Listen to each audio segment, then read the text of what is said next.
আসসালামু আলাইকুম wrestling lovers, কি অবস্থা সবার? শেষ হয়েছে আরও একটি মানডে নাইট রয়ের শো। আর এই ভিডিওতে আজকে হওয়া মানডে নাইট রয়ের সম্পূর্ণ রিভিউ করব। ভিডিও ভালো লাগলে ভিডিওতে লাইক দিবেন, চ্যানেলে নতুন হয়ে থাকলে চ্যানেলটি সাবস্ক্রাইব করে দিবেন। আজকের মানডে নাইট রয়ের শোটা অফিসিয়ালি কিক অফ করে দ্য ভিশন।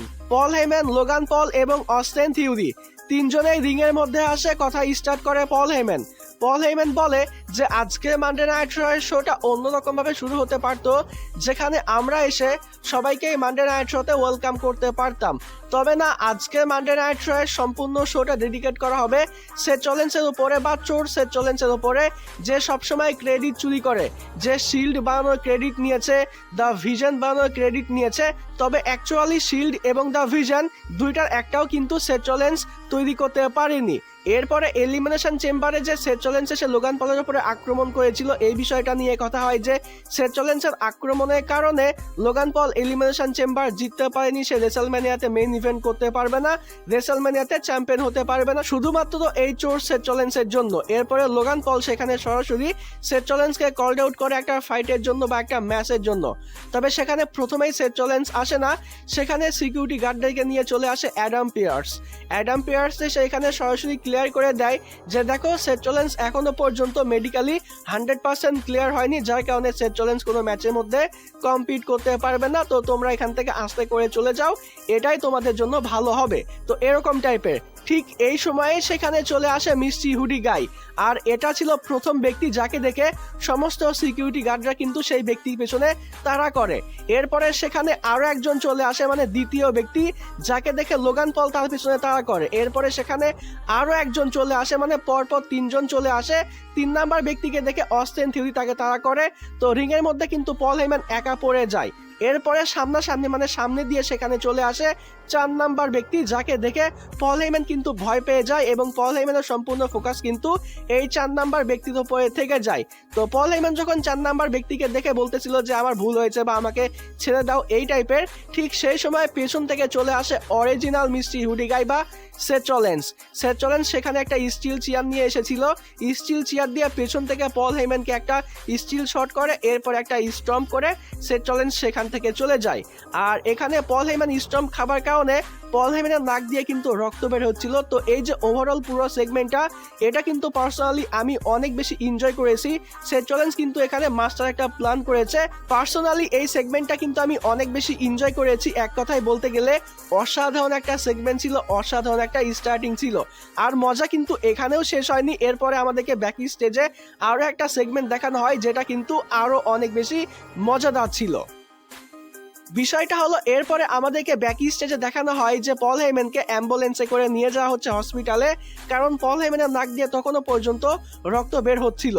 তো এরপরে সেখানেই দ্য ভিশনের বা পল হেমেনের কার্ডটা রাখা ছিল এবং সেটার দরজা ওপেন করা ছিল। তো অস্টিন থিওরি চেক করার জন্য যায় এবং সেখানে যেতেই জিমি উসো অস্টিন থিওরির উপরে অ্যাটাক করে দেয়, কারণ জিমি উসোর কাছে মনে হয়েছে গত স্ম্যাকডাউনে যে উসোর উপরে যে আক্রমণটা হয়েছে এটা দ্য ভিশনই করেছে। এর জন্য জিমি উসো সেখানে অস্টিন থিওরির উপরে অ্যাটাক করে দেয়।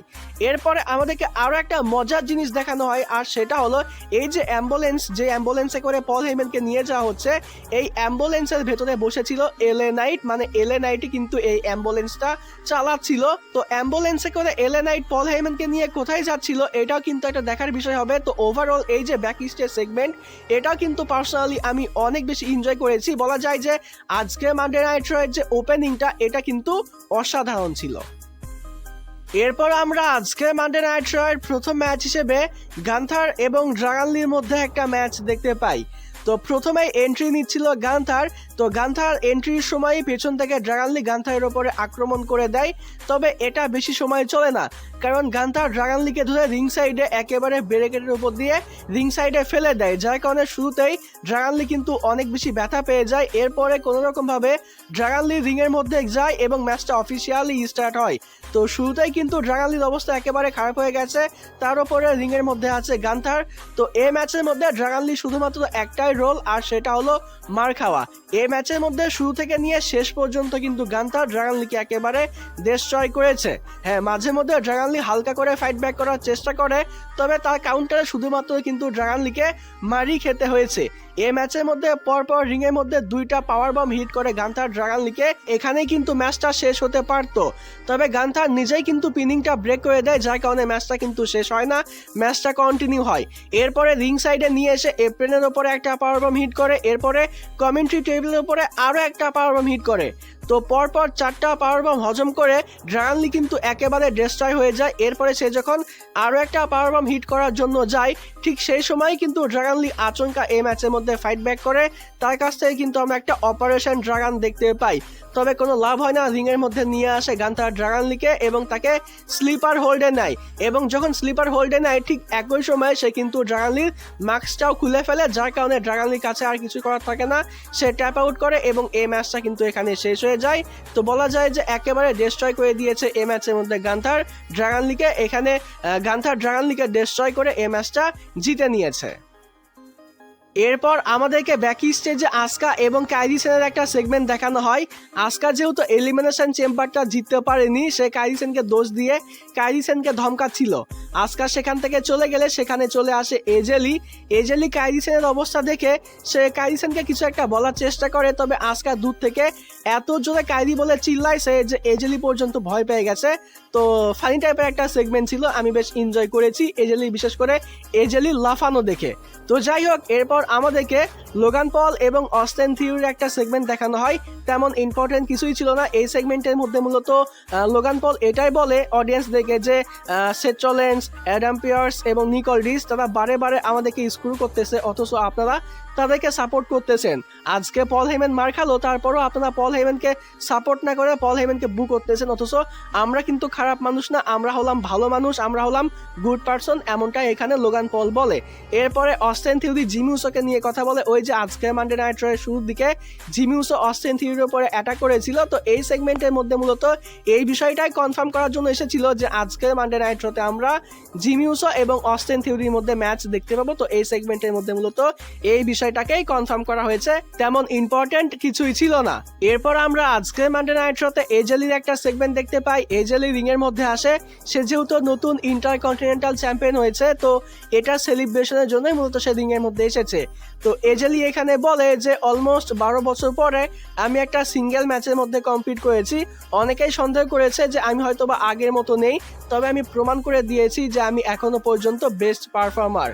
এরপরে সে লকার রুমের সমস্ত ফিমেল সুপারস্টারদেরকে একটা ওপেন চ্যালেঞ্জ মতো দেয়। সে বলে যে যদি কারো কাছে মনে হয় সে আমাকে হারাতে পারবে, সে উইমেন্স ইন্টারকন্টিনেন্টাল চ্যাম্পিয়ন হতে পারবে, তাহলে সে যেন আমার সঙ্গে ফাইট করে।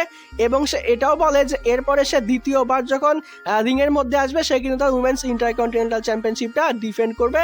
তো বলা যায় যে একটা ওপেন চ্যালেঞ্জ করে দিয়েছে। এরপরে এজেলি যখন আসবে, মানে যদি সে আগামী মানডে নাইট রোতে আসে, তাহলে আমরা এজেলির একটা উইমেন্স ইন্টারকন্টিনেন্টাল চ্যাম্পিয়নশিপ ম্যাচ দেখতে পাবো।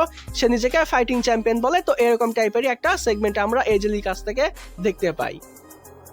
এরপর আমরা আজকে মানডে নাইট রোতে অরিজিনাল এল গ্রান্দে আমেরিকানো এবং রায়ো আমেরিকানোর মধ্যে একটা ম্যাচ দেখতে পাই। ঠিকঠাক একটা ম্যাচ ছিল। এই ম্যাচ চলাকালীন সময়ে রিং সাইডে ব্রাভো এবং এল গ্রান্দে আমেরিকানো ছিল, তারা এই ম্যাচের মধ্যে ঝামেলা করেছে, তবে লাভ হয় না। শেষ পর্যন্ত অরিজিনাল এল গ্রান্দে আমেরিকানো এই ম্যাচটা জিতে নেয়। এরপর আমাদেরকে জাজমেন্টেরও একটা ব্যাকি স্টেজ সেগমেন্ট দেখানো হয়। তেমন ইম্পর্টেন্ট কিছুই ছিল না, তবে যেটা ইম্পর্টেন্ট ছিল সেটা হলো এরপর আমরা দেখতে পাই যে রিং সাইডে চলে আসে রুসেফ। সে অ্যানাউন্সার টেবিলের উপরে উঠে যায় বা কমেন্ট্রি টেবিলের উপরে উঠে গিয়ে সে ওবাফেমিকে কল আউট করে দেয় একটা ম্যাচের জন্য বা একটা ফাইটিং এর জন্য চ্যালেঞ্জ করে দেয়। এবং সেখানে ওবাফেমি চলেও আসে এবং ওবা এসে সেখানে রিংয়ের মধ্যে দাঁড়ায়। রুসেফও রিংয়ের মধ্যে চলে যায়। দুইজনের মধ্যে আমরা একটা ব্রল দেখতে পাই, একটা ফাইটিং দেখতে পাই। রুসেফ এখানে ঠিকঠাক কাউন্টার করার চেষ্টা করে, তবে শেষ পর্যন্ত ওবাকেই আপার হ্যান্ড দেওয়া হয়েছে এবং পরবর্তী সময়ে আমরা কনফার্ম হই যে আমরা আগামী মানডে নাইট রোতে রুসেফ এবং ওবাফেমির মধ্যে একটা ম্যাচ দেখতে পাবো। এরপর আমরা ফাইনালি আজকে মানডে নাইট শোতে জিমি উসো এবং অস্টিন থিওরির মধ্যে একটা ম্যাচ দেখতে পাই। দুজনেই এই ম্যাচের মধ্যে ঠিকঠাক পারফর্ম করতেছিল। কখনো এই ম্যাচের মধ্যে জিমি উসো ডমিনেট করে, আবার কখনো অস্টিন থিওরি। তবে শেষের দিকে জিমি উসো যখন এই ম্যাচের মধ্যে একটু বেশি ডমিনেট করতে শুরু করে, যখন মনে হচ্ছিল যে জিমি উসো হয়তো বা অস্টিন থিওরিকে এই ম্যাচের মধ্যে হারিয়ে দিবে, ঠিক সেই সময় চলে আসে লোগান পল। লোগান পল এসে এখানে জিমি উসোর উপরে আক্রমণ করার চেষ্টা করলেও জিমি উসো কিন্তু শুরুর দিকে লোগান পলকে পিটিয়ে দেয়। তবে এই দুজনে মিলে যখন একসঙ্গে হয়ে জিমি উসোকে ধরে তখন জিমি উসো কিন্তু আর পেরে ওঠে না। তবে এখানেই আমরা একটা শকিং জিনিস দেখতে পাই, আর সেটা হলো সেই সময় মিউজিক হিট হয়ে যায় মেইন ইভেন্ট জে উসোর, সেখানে চলে আসে জে উসো, দুই ভাই একসঙ্গে হয়ে যায়। দুই ভাই একসঙ্গে হয়ে লোগান পল এবং অস্টিন থিওরিকে পিটিআই দেয়। এই দুইজনের কাছ থেকে আমরা একটা 1ডিও দেখতে পাই। তো আজকে মানডে নাইট রয়ের শোটা কিন্তু দ্য ভিশনের জন্য অনেক খারাপ একটা শো ছিল বলা যায়। শুরুর দিকে পল হেইম্যান মার খেয়েছে এবং শেষের দিকে অস্টিন থিওরি এবং লোগান পল তারা দুজনেই মার খেয়েছে। আর অন্যদিকে ব্রনসন রিড এবং ব্রন বেকার তো আগে থেকেই মানে ডাব্লিউডাব্লিউ থেকে একেবারে চলে গেছে, ইনজুরিতে পড়ে আছে। এরপর আমরা রিয়া রিপ্লির একটা ইন্টারভিউ টাইপের সেগমেন্ট দেখতে পাই। রিয়া রিপ্লির সঙ্গে ইও স্কাইও ছিল। তো রিয়া রিপ্লি এখানে ইও স্কাইয়ের প্রশংসা করে, তাকে বলে যে দেখো আমরা ভালো বন্ধু, আমাদের মধ্যে ভালো বন্ধুত্ব থাকবে। তবে বিষয়টা হলো এখন আমি তোমার থেকে বেশি জেড কার্গেলের দিকে ফোকাস করব, কারণ রেসলম্যানিয়াতে আমি জেড কার্গেলকে হারাবো এবং আমি হব নতুন উইমেন্স চ্যাম্পিয়ন। আর তাছাড়া এই সেগমেন্টের মধ্যে রিয়া রিপ্লি এই বিষয়টাও কনফার্ম করে যে আমরা আগামী স্ম্যাকডাউনে রিয়া রিপ্লি এবং জেড কার্গেলের মধ্যে একটা ফেস অফ বা একটা সেগমেন্ট দেখতে পাবো আগামী স্ম্যাকডাউনে। তো যাই হোক, এরপর আমরা আজকে মানডে নাইট শোতে ডমিনিক মিস্টেরিও এবং পেন্টার মধ্যে ইন্টারকন্টিনেন্টাল চ্যাম্পিয়নশিপ ম্যাচ দেখতে পাই। এটা একটা অসাধারণ ম্যাচ ছিল, দুজনেই এই ম্যাচের মধ্যে দুর্দান্ত পারফর্ম করেছে। বিষয়টা হলো নর্মালি ডমিনিক মিস্টেরিও যখন কোনো ম্যাচ হয়, ডমিনিক মিস্টেরিও কিন্তু ম্যাচের শুরুতে বা ম্যাচের মাঝখানে সে কিন্তু পালিয়ে বেড়ায়। তবে আজকে কিন্তু ডমিনিক মিস্টেরিও এমনটা করেনি, সে কিন্তু এই ম্যাচের মধ্যে ব্যাক টু ব্যাক ফাইট করেছে পেন্টার সঙ্গে। পেন্টার কাছ থেকে এই ম্যাচের মধ্যে আমরা মেক্সিকান ডেস্ট্রয়ার দেখতে পেয়েছি, পেন্টার ড্রাইভার দেখতে পেয়েছি, ডমিনিক মিস্টেরিওর কাছ থেকে 619ও দেখতে পেয়েছি। তো বলা যায় এক কথায় অসাধারণ একটা ম্যাচ ছিল এটা। এই ম্যাচের মধ্যে এমন একটা সিকোয়েন্স আসে যেখানে ডমিনিক মিস্টেরিও ফিন বালার এবং জেডি ম্যাকডোনাল্ডের কাছ থেকে হ্যামার চায় এবং হ্যামারটা দেওয়ার জন্য জেডি ম্যাকডোনাল্ড আসেও, তবে ফিন বালার কিন্তু বাধা দেয়। আর বলা যায় যে এটারই একটা সুযোগ নিয়ে পেন্টা এই ম্যাচের মধ্যে ডমিনিক মিস্টেরিওকে নিজের ফিনিশার হিট করে এবং সে কিন্তু এই ম্যাচের মধ্যে শকিংলি ডমিনিক মিস্টেরিওকে হারিয়েছে। আজকের মানডে নাইট শোতে নতুন ইন্টারকন্টিনেন্টাল চ্যাম্পিয়ন হয়েছে পেন্টা। তো আমরা যারা স্বপ্ন দেখতেছিলাম যে রেসলম্যানিয়া 42-তে ডেমন ফিন বালার ভার্সেস ডমিনিক মিস্টেরিওর মধ্যে ইন্টারকন্টিনেন্টাল চ্যাম্পিয়নশিপ ম্যাচ দেখতে পাবো, তো এটা কিন্তু আর হচ্ছে না। তো এটা একটা খারাপ বিষয়। তবে আজকের মানডে নাইট শোতে ডমিনিক মিস্টেরিওকে হারিয়ে পেন্টা কিন্তু হয়েছে নতুন ইন্টারকন্টিনেন্টাল চ্যাম্পিয়ন। তো এই সিদ্ধান্ত আপনাদের কাছে কেমন লেগেছে অবশ্যই কিন্তু এই ভিডিওতে কমেন্টে জানিয়ে দিবে। এরপর আসি আমরা মেইন ইভেন্টে। আজকের মানডে নাইট শোয়ের মেইন ইভেন্টে আমরা রোমান রেইন্স এবং সিএম পাঙ্কের মধ্যে মারাত্মক একটা প্রোমো সেগমেন্ট দেখতে পেয়েছি। এই সেগমেন্টের মধ্যে একে অপরকে নিয়ে যে কথাগুলো বলেছে এগুলা কিন্তু মারাত্মক ছিল। পার্সোনালি আমার কাছে মনে হয়েছে যে এই সেগমেন্টের মধ্যে তারা যে কথাগুলো বলেছে একে অপরকে নিয়ে, তারা হয়তোবা অফ স্ক্রিপ্টে চলে গেছে, মানে স্ক্রিপ্টের বাইরে হয়তোবা অনেক কথাবার্তাগুলো বলেছে, এমনটা পার্সোনালি আমার কাছে মনে হয়েছে। তো যাই হোক, এই সেগমেন্টের মধ্যে প্রথমে এন্ট্রি হয় ট্রাইবাল চিফ OTC1 রোমান রেইন্সের। রোমান রেইন্স রিংয়ের মধ্যে আসে এবং সে তার শুরুতেই সিগনেচার লাইন বলে অ্যাকনলেজ মি। তো রোমান রেইন্স অ্যাকনলেজ মি বলার সঙ্গে সঙ্গেই সেখানে মিউজিক হিট হয়ে যায় বেস্ট ইন দ্য ওয়ার্ল্ডে সিএম পাঙ্কের। রিংয়ের মধ্যে চলে আসে সিএম পাঙ্ক এসে এখানে রোমান রেইন্সকে বলে যে দেখো তোমার ইগো স্যাটিসফাই করার জন্য আমি বলতেছি আই অ্যাকনলেজ ইউ। তবে বিষয়টা হলো তুমি যদি আজকের মানডে নাইট শোতে শুধুমাত্র কথা বলার জন্য আসো তাহলে তোমার আজকের মানডে নাইট শোতে আসার থেকে না আসাই ভালো ছিল, তুমি তো টুইট করেও এই বিষয়গুলো বলতে পারতে। তো রোমান রেইন্স বলে যে আমার টুইট হয়তো বা তোমার অনেক বেশি লেগেছে না, মানে রোমান রেইন্স কিন্তু রিসেন্টলি সিএম পাঙ্কে একটা টুইট করেছিল, তো এটাই কিন্তু এখানে রোমান রেইন্স বলে। এরপরে সিএম পাঙ্ক রোমান রেইন্সকে বলে যে দেখো তুমি ঠিক বলেছ, আমি আসলে অনেক বেশি টায়ার্ড হয়ে গেছি, আমি আসলে অনেক বেশি হাঁপিয়ে পড়েছি, কারণ আগামী 7টা সপ্তাহ আমার তোমার যে গল্পটা বা রেসলম্যানিয়াতে আমাদের মধ্যে যে ম্যাচ হবে এই ফিউডটাকে আমার বয়ে বেড়াতে হবে বা ক্যারি করতে হবে। মানে এখানে ইনডাইরেক্টলি সিএম পাঙ্ক কিন্তু রোমান রেইন্সকে পার্ট টাইমার বলে দিয়েছে, মানে রোমান রেইন্স শোগুলোতে আসে না, তো সিএম পাঙ্কের একাই এই ফিউডটাকে কন্টিনিউ করতে হবে, এমনটাই মূলত ইনডাইরেক্টলি এখানে সিএম পাঙ্ক রোমান রেইন্সকে বলে। তবে বিষয়টা হলো 5টা মানডে নাইট রয়ের শোয়ের জন্য কিন্তু রোমান রেইন্সকে অফিসিয়াল করা হয়েছে। আগামী আরো 4টা মানডে নাইট রয়ের শোতে আমরা রোমান রেইন্সকে দেখতে পাবো। তো সিএম পাঙ্ক এই কথা এখানে কেন বলেছে আমি ঠিক বুঝলাম না। তো যাই হোক, সিএম পাঙ্ক এখানে আরো বলে যে রোড টু রেসলম্যানিয়া ইন্ডিয়ানাপোলিস, এখানে অনেক হিস্টোরি আছে, এখানে শিল্ড ডেবিউ হয়েছিল যেখানে আমি তোমাদেরকে নিয়ে এসেছিলাম। তো রোমান রেইন্স এখানে সিএম পাঙ্ককে বলছে দেখো তুমি ভুল বলতেছো, তুমি বাকি দুইজনকে নিয়ে এসেছিলে, তুমি সেথ রলিন্স এবং ডিন অ্যামব্রোসকে নিয়ে এসেছিলে, তুমি আমাকে নিয়ে আসোনি, তুমি আমাকে লঞ্চ করোনি, আমি আমার নিজের যোগ্যতায় এসেছিলাম।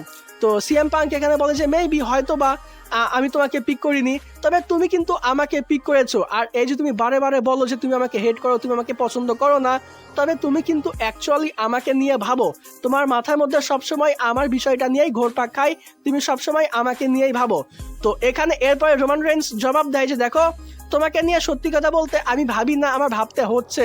তুমি যদি চ্যাম্পিয়ন না থাকতে তাহলে কিন্তু আমি তোমাকে নিয়ে ভাবতামও না, আর তুমি কিন্তু আমার রেডারের মধ্যেও পড়তে না, তুমি আমার অ্যান্টেনার মধ্যেও পড়তে না, তুমি আমার লোকেশনের মধ্যেও পড়তে না। যেহেতু তুমি চ্যাম্পিয়ন, এর জন্য তোমাকে নিয়ে আমার ভাবতে হচ্ছে। আর তাছাড়া তোমাকে কোম্পানিতে নিয়ে এসেছি চ্যাম্পিয়ন হবার জন্য নয়, এখানে এসে আড্ডা মারার জন্য নয়। তোমাকে কোম্পানিতে নিয়ে এসেছি যারা ওল্ড এজ, মানে যারা 40 বছরের যারা একটু বয়স্ক টাইপ মহিলা আছে, এদেরকে এন্টারটেইন করার জন্য, তাছাড়া শিকাগোতে গিয়ে তোমার মার্চেন্ডাইজ সেল করার জন্য, কোম্পানিকে একটু প্রফিট করার জন্য তোমাকে নিয়ে আসা হয়েছে। এরপর রোমান রেইন্স আরো বলে যে রেসেলম্যানিয়াতে আমাদের মধ্যে যে ম্যাচ হবে, এই ম্যাচের মধ্যে আমি শুধু তোমাকে হারাবোই না, বরং সেই ম্যাচের মধ্যে তোমাকে রিটায়ার করাবো লাইক জন সিনার মতো। এরপরে আমরা তোমাকে NXT এর শোতে পাঠিয়ে দিব, সেখানে তুমি নতুন নতুন সুপারস্টার থেকে ট্রেনিং করাবে, নতুন সুপারস্টার তৈরি করবে, এবং তুমি যাদেরকে তৈরি করবে তাদেরকে রেসেলম্যানিয়াতে নিয়ে গিয়ে আমি একেবারে খেয়ে দিব, এমনটা এখানে রোমান রেইন্স বলে। তো রোমান রেইন্স এই টাইপের কথাবার্তা বলে রোমান রেইন্স সেখান থেকে চলেই যাচ্ছিল।